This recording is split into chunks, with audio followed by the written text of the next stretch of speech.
The reason why Africa is referred to as a dark continent is because we have got post-colonial disasters, imposters, thugs, criminals who by coincidence, accident, or by design find themselves occupying the highest political office in their land.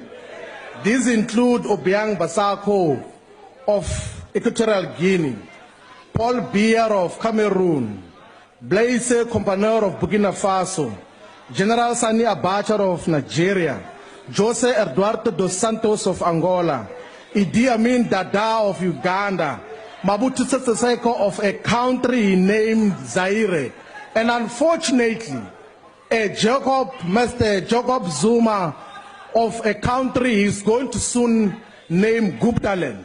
And what are the common features of these people, of these traits that destroy the post-colonial state? They seek to enrich their families. They seek to undermine the rule of law. They have no regard of the Constitution. They prosecute and persecute political opponents, including of the political parties that they come from. They fight in that particular format. And when everything else has failed, they kill, they assassinate their opponents. That is what we are faced with here in South Africa, of a political post-colonial disaster called Mr. Jacob Zuma. That is why we stand as the EFF to say that every opportunity that arises to get rid of such post-colonial disasters, we must act in unison. But we think that there is a tactical mistake, a tactical blunder in the manner in which the motion has been put forward.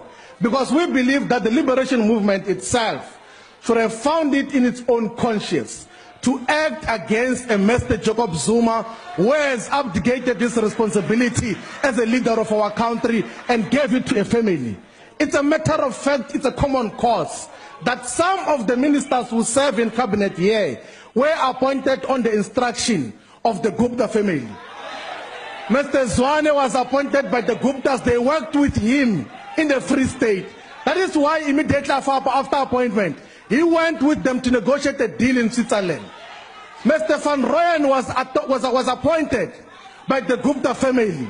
That is why they took him through a corruption induction for 7 days and 7 nights prior to his appointment.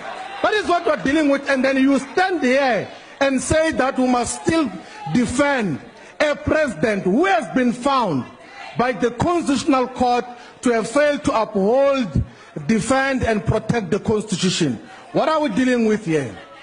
We are calling upon you, get your own platforms. You might win the vote today because you must vote according to what Gwede Mantashe has said. But create your own platforms to remove the post-colonial disaster that is facing South Africa. Because before you know it, he would have captured everything. After he has dealt with everyone else, he's going to arrest you. He's going to arrest all of you. He's going to lock you up. He's going to kill you. That is the reality of the situation, because he knows that he has got nothing to lose now. He knows that if he doesn't have control of political power, he's going to be going to prison. On a point of order, Honorable, we're going to bring Jacob Zuma down. Whether it's through political action or through this process, Jacob Zuma is going to fall. Honorable members, therefore, the unparliamentary reference that Honorable Shivambo referred to are incorrect and therefore falls foul of the rules, and we suggest that he withdraws them. Honorable Shivambo. Deputy Speaker, let me assure you I have invited Honorable Shivambo. Take your seat. Let him respond. Let me assure you that I'm not going to withdraw truth here. It's not going to happen. Yes. It's never going to happen. I'm not going to withdraw the truth that the Gupta family working with Jacob Zuma have appointed Zwane and have appointed Van Rooyen. It's a matter of fact. I can't withdraw that particular reality. Yeah. And it's a reality that we are living under a growing dictatorship of Jacob Zuma. It's a fact. Who's seeking to enrich himself and his family. There is no need to withdraw that. I will never withdraw. It will never happen. Yeah. Honorable member, you further said, I've heard you on this one, you further said the president is going to kill you. That's imputing a motive to a member of parliament. You have to withdraw that. I repeat that all dictators, after they steal government money and then enrich their families, and they fight against their opponents, their last option is to kill their opponents. As a matter of fact, that is where it is going. What kind of a president charges their own ministers Honorable, through wrong procedures? Because that is where it's Honorable going. Member. Jacob Zuma is going to kill you. Honorable Member. All of you who are thinking that you are on his side now, you are going to vote for him today, but in the future he's going to kill all of you. Honorable Member, you are repeating this despite a request from the presiding officer not to do so. I regard this as a serious violation, and that I'm going to refer this on a point of for order. appropriate dealing with in the House. On a point of order. What's your point of order, Honorable Member?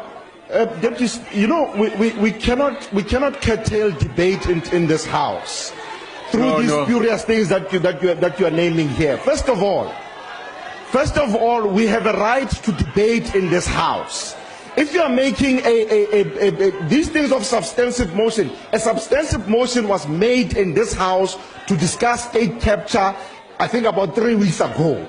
These things were discussed in that substantive motion. Honorable Member. What other substantive motion are you looking for? Order, Speaker. Honorable Member. Honorable Speaker. Honorable Speaker. Yes, Honorable Member. Honorable Speaker. No, don't shout at me. Point of order, Take your seat. Take your seat, Honorable Member. I've recognized the member. I'll come back to you. No. Honorable members have pointed out at someone else. Take your seat. We're trying to help you.